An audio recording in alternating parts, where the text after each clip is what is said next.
guys, good morning. Guys, nandito tayo ngayon guys sa Magdaguok area sa may Habongga. Nandito tayo guys sa may beach front kasi nangawil po tayo.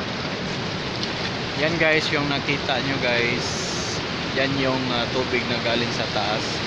Kasi nandito po tayo sa may hydro power plant po dito sa may Habongga. Ayan po yung nasa likod po. Dito po tayo sa beach slot guys. Ayan o. Nangangawil po tayo guys. Ayan.